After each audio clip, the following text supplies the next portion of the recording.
Hey there, Canadian sports fans. It's Peter Barclay here, host of True North Sports Talk podcast. And hopefully you're not too hungover, not too groggy today.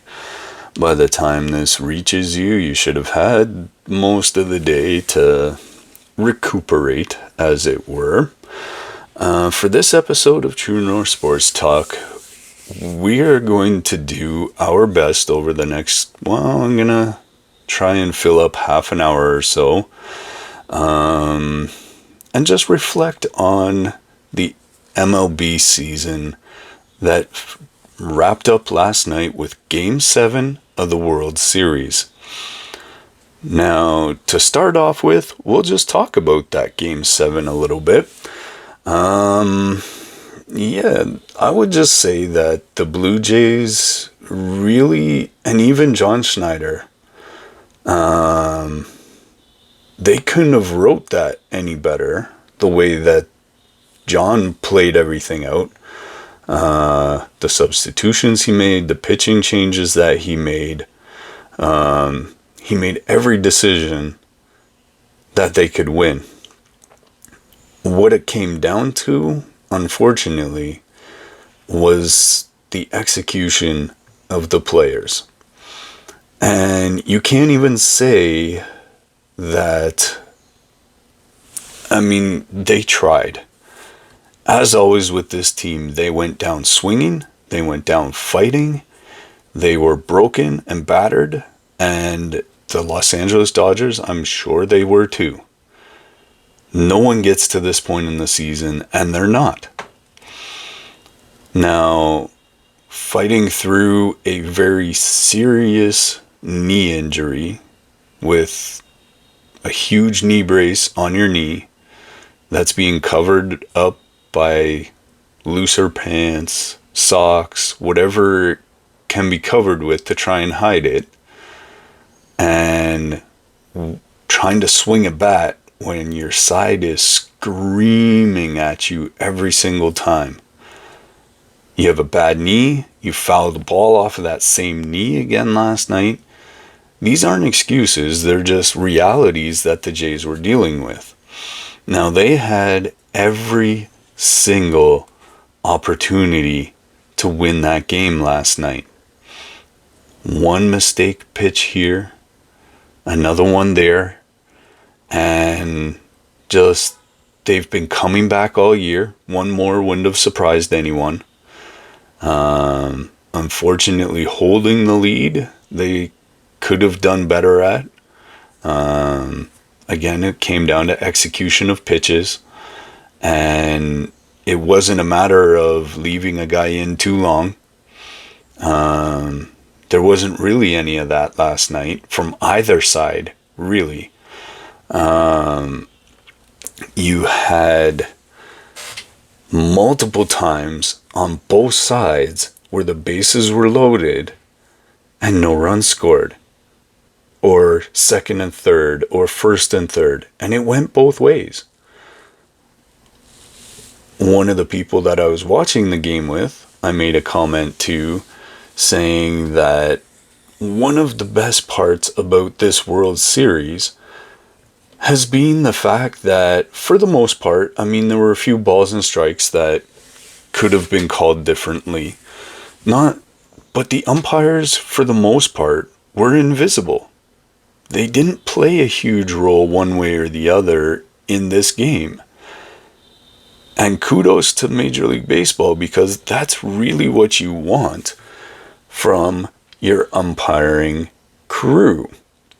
Now, yeah, next year is going to be very, very different from a pitching perspective and from a hitting perspective, really. They are bringing in the new rules where you are able to challenge balls and strikes for next season. So that is something that we can look forward to over the winter. And that is going to change the game dramatically. As a pitcher, you are going to have to be better. Unless you have swing and miss, the called balls and strikes, a guy like a Max Scherzer a Clayton Kershaw, now a Paul Skeens, Yamamoto, Ohtani, even a Trey Savage, those borderline calls, you're not going to get as many of them that an umpire may give you based on reputation, and it's going to be challenged. The umpires are going to have to be more honest in that regard, and they're going to get called out in front of everyone next year. And so that is going to dramatically change who the best pitchers are, who throws the most strikes. It's going to make the game a lot harder from both sides, because even if a batter, they have to be more precise too. They have to swing more, and they're going to have to be more accurate themselves. So this is, in my estimation, only going to make next season even better than this one. So we have that to look forward to. But that was a really awesome thing, I thought, with the World Series, was that you didn't really notice the umpires. There were some calls that were overturned, some calls that were confirmed, but it wasn't egregious the way you would have, say, if an Angel Hernandez was umpiring, Doug Eddings in the last series. Like, those guys thankfully weren't there. The guys who were there were very consistent. Even in the borderline calls, they went both ways. Both managers at times were kind of like, ugh, I didn't like that call. But, I mean, that's just human nature, right? And so it was such a hard-fought series. Now, going back to the early season, as a bit of a recap, the Jays took a while to find out who they were. They struggled with injuries to their pitchers. They ended the season without Jose Barrios. They ended the season without Chris Bassett. And things were very fluid on this team throughout the season. They had a very much next man up mentality. And so the question is going to be, going into the off season for all teams, but for this team especially, is that, are they going to be able to run it back? They have a lot of key players from this run that are free agents next year. Top of the list, Bo Bichette. Now, if you're Ross Atkins and Mark Shapiro, and you cannot get this deal done, you have no excuse for that. Bo says he wants to stay. Now, everyone can question, and if he doesn't stay, it will be a huge question. Is he telling the truth, or is he just saying what the fans want to hear to try and placate them? That's always a question whenever a player of his caliber hits the open market. Now, I saw a video. I did the math even on my own before that video. And you look at the price of tickets. Just the tickets alone. We're not talking merch sales. We're not talking from the, like the vendors, as in like the food and snacks and all that stuff. We're not talking about any of that. We're not talking about advertising. We're not talking about anything else that, like aftermarket sales of Sportsnet, that like their streaming service likely spiked at some point during the playoffs, so because more people were coming on the bandwagon. But the minimum price, and this is going to shock a lot of people, the minimum price for center field tickets was $3,500. There weren't cheaper tickets. So if you take, and we're talking minimums, there were just behind the plate, those were 3 times as much. But a bare minimum, if you sold 44,000 tickets at $3,500 a ticket, that's almost $200 million for one game. In the World Series alone, the Toronto Blue Jays covered Vladdy's contract easily. If you're telling me you can't give Bo Bichette $350 million over the next 10 years or however many he wants, if you're trying to tell me you can't afford that, as Ross Atkins and Mark Shapiro, you had better think of a different narrative, because you can afford it based on the playoffs alone, much less the regular season. So that's the first deal that has to get done. That shoe has to drop real quick, like before the winter meetings next month. You got to get Bo locked up. Now, he's probably maybe going to want to wait, play the long game, see what other people are offering. But if he truly wants to stay and you're Mark Shapiro, give him all you got right out of the gate. Keep him here. The fan base wants him here. When he's right, he gets the most hits in baseball. He hits for a high average. His OBP, like all of that stuff, is top of the line. He's almost better than Guerrero. So you better be paying him that kind of money. So at least $350, I would say, to start, or $400. Start there. For most of us as fans or observers, that's reasonable in this economy, shall we say. The next guy you got to look at is Shane Bieber. You want a Cy Young Award winner still on your roster. You need him up there with Trey Savage, Kevin Gausman. If you ran out Shane Bieber, Jose Barrios healthy, and pitching like he did the last 12 years of his career, then you have Chris Bassett. I've said all the way along throughout this World Series to some people that are around me, I said, if you're Ross Atkins, John Schneider, even Mark Shapiro, approach Chris Bassett and tell him, look, we want you on this team, but we want you to play the Ross Stripling role from a few years ago. Any fans from 2021-ish will remember what I'm talking about. Ross Stripling made starts. He saved games. He was the long man. He was basically your Swiss Army knife, your Eric Lauer from this year, as it were. That's another guy that you got to keep around, is Eric Lauer. Let him do the Swiss Army knife again next year. If you have a couple of those guys, you can't go wrong. He pitched really well for you all season long. He was your ace for 2 months. Like, how do you let that guy walk? And then you got to start looking at your Miles Straw. You want to keep him around. And I'm trying to think. Max Scherzer. Is there a place on this team for him when everyone's healthy? Is he going to retire a la Clayton Kershaw and ride off into the sunset? Who knows?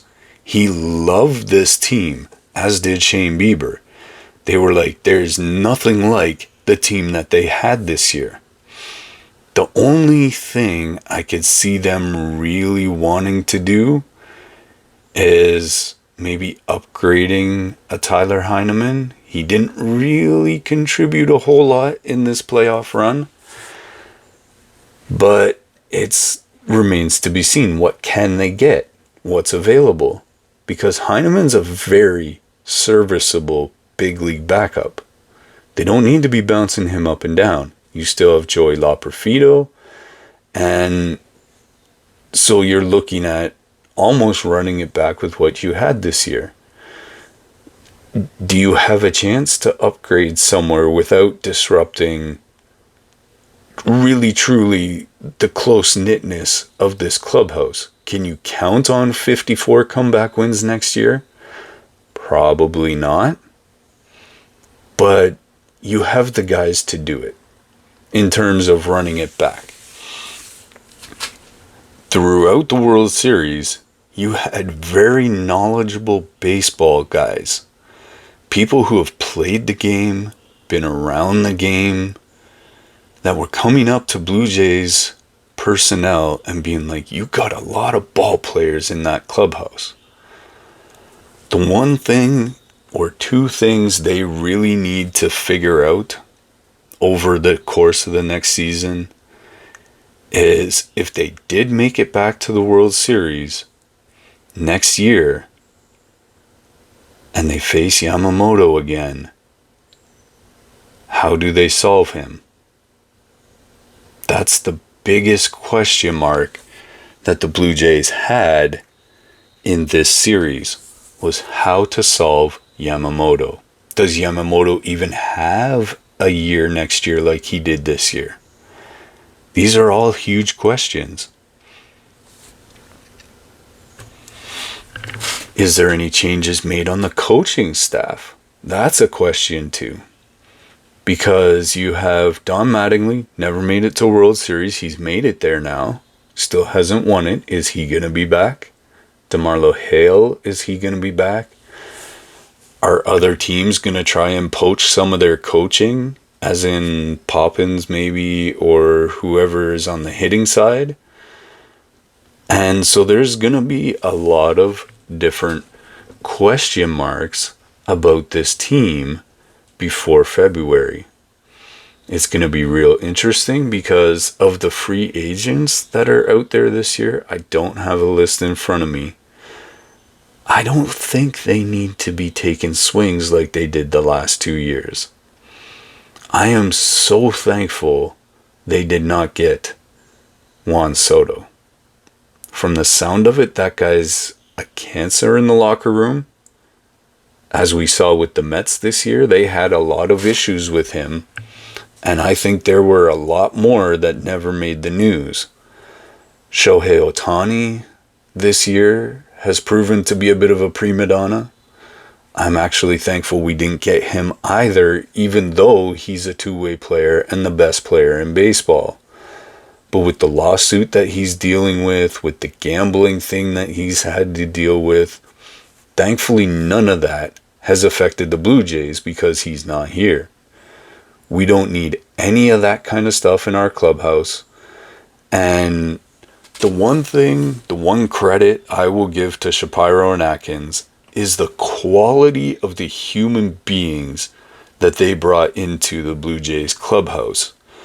They brought in a lot of quality people who had a lot of integrity and really helped make this team better because of it. Now, I don't know how much change you really need to make. League-wide this year was a phenomenal baseball season. You saw unexpected teams like the Jays and the Milwaukee Brewers be the best teams in baseball for most of the season. Are we going to see bounce backs from Baltimore? Is Tampa Bay going to be better? What's their stadium situation even going to be by next spring? What is, and I still call them Oakland, but they're just simply the Athletics now. Are they still going to be playing in San Francisco in a minor league stadium? Is Tampa Bay going to run it back at George Steinbrenner? Have they fallen far enough to not be a concern at this point the way they were early on in that franchise's history? Or are they still going to be able to find a way? These are all a lot of big questions. What's Boston going to do? We haven't even really mentioned Boston much. They have a lot of question marks on that team as well. How are they going to answer those questions? Are they going to try and poach a Bichette or a Shane Bieber from the Blue Jays? The Jays really need to get on top of those free agents. They should have had contracts drafted before the World Series and now present them to those guys. In all seriousness, the World Series is over. They can talk to free agents now.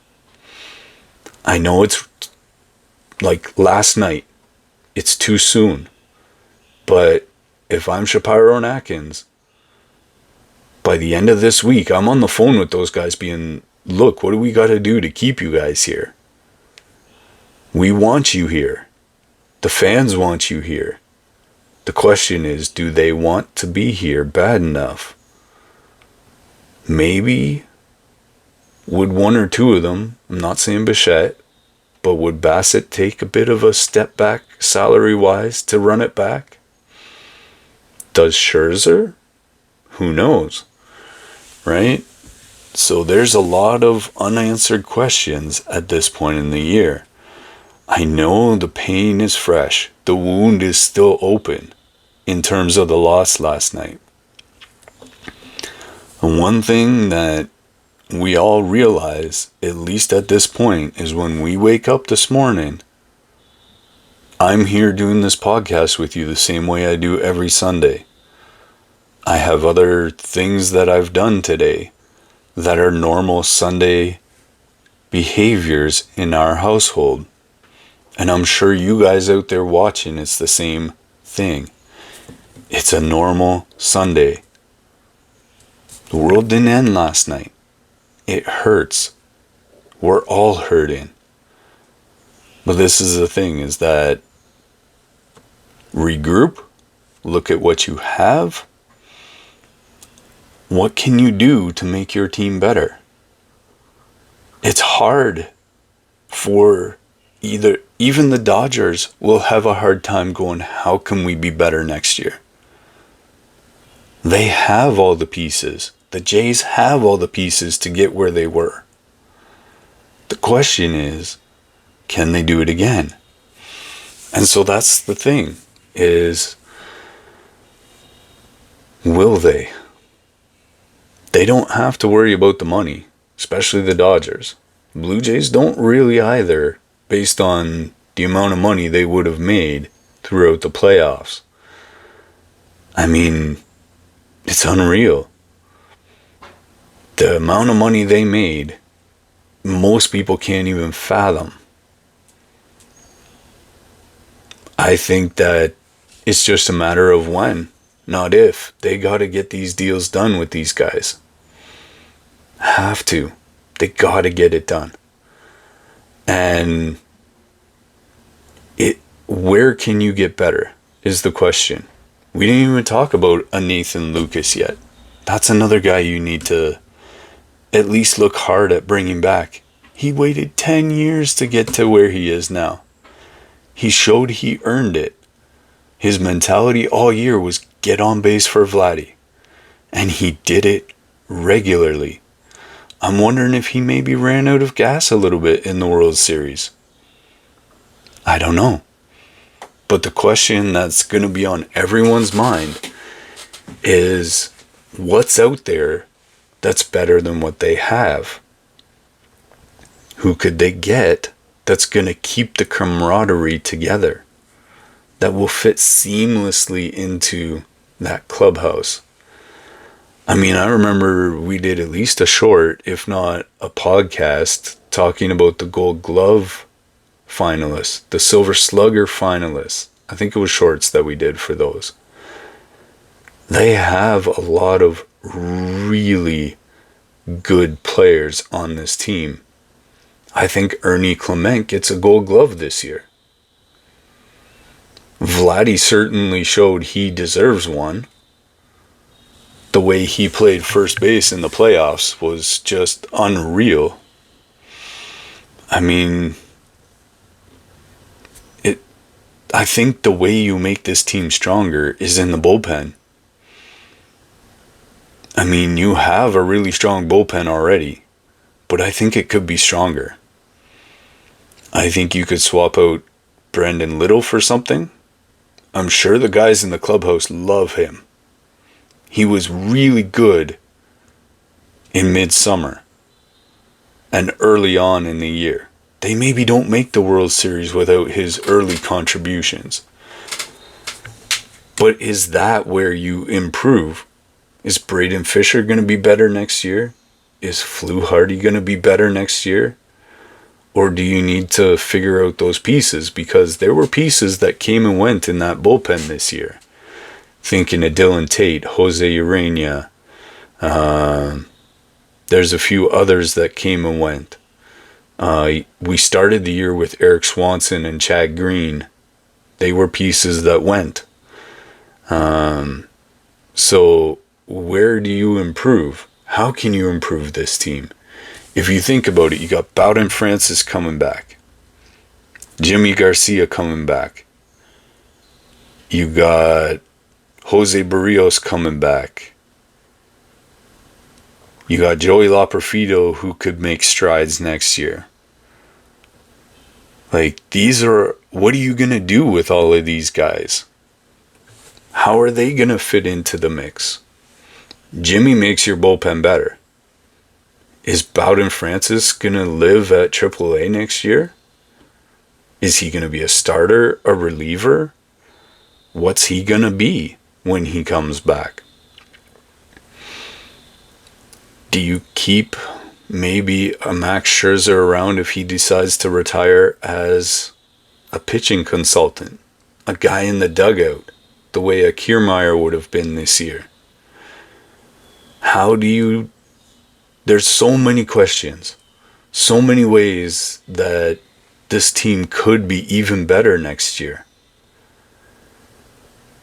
It's a cool thing to be a part of. The world didn't end from losing the World Series last year.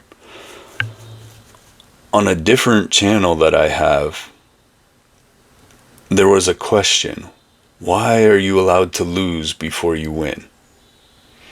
And sometimes you need that experience of that sting of losing to make you work even harder than you already did. And then you win the next time. You look at between 85 and 91, how close the Jays were before they finally won in 92-93. Is that what we have here? I think we do. I think we're real close. And so this offseason is going to be very important. I don't think that there's going to be really any management type changes. I think they're going to try and keep the continuity going. And how much better is Addison Barger going to be next year?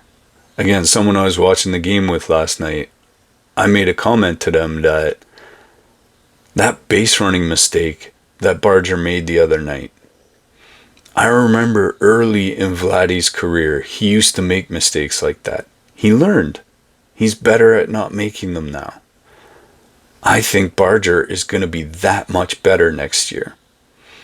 And so that goes well for this team. And it's one of those things where, what do you do? Where do you go from here? That's going to be the questions that Atkins and Shapiro need to figure out in the coming days and weeks. And here's the thing, everything I'm saying right now applies to all 30 teams. So wherever you're from watching this video, all these things apply to your team as well. There's players that you want to keep. How do you get better? These are the very, very important questions that all the front offices are asking right now. We'll see how things turn out. One of the other questions is going to be, does Trey Savage open camp on the Major League roster next year? You kind of figure he's earned that, or that he needs to be. So, we're getting close to where I said we were going to stop for the day. In fact, we're hitting that right now.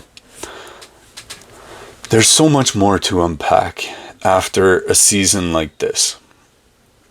I could probably talk all night about it. It's hard. It's not easy to do, but these are just some of the reflections as observers of this team that you would have after a very difficult loss like that. And it's one of those things where it's hard to say. We're going to wait. We're going to cover it as it happens. On True North Sports Talk, we're going to turn our focus a little bit. You have the Grey Cup coming up. You got the end of the NASCAR season coming up. NFL's in full swing, so there's lots to cover that way. Lots of NHL happenings going on. So don't fear, there's going to be lots of True North Sports Talk coming. But come February, you know we're going to ramp up the baseball again. And then we'll cover the playoffs for the NBA when they get there, the NHL when they get there. We'll talk Super Bowl when that comes around. And yeah, so hopefully up here north of the border, y'all aren't too devastated. I know it sucks. I'm feeling it with you. But there's a lot to look forward to, a lot to be hopeful about with this team. So take your time. We're all grieving. We're all mourning in our own way from what happened last night, with the exception of the Dodgers. LA is going to be a madhouse. Congratulations to the Dodgers on a great season. They earned everything they got from us. I mean, some things, there were decisions handed to them on a silver platter, but at the same time, 7 games we took them to. And not only 7 games, but 11 innings. To all you Dodgers commentators out there who were saying 4-game sweep, overlooking us, I just want to say to you guys, no one ever should be overlooked that way. Hopefully you've learned something from this. I know you were just trying to get your clickbait. But if we run it back next year, I would hope we don't hear the same type of talk. Anyway, that's it for us here at True North Sports Talk Podcast today. Hope you enjoyed the episode, enjoyed some reflections on what was an amazing season. We'll see how the winter turns out, and we'll run it back next year, hopefully. Until then, until next week, have a good week. See you then.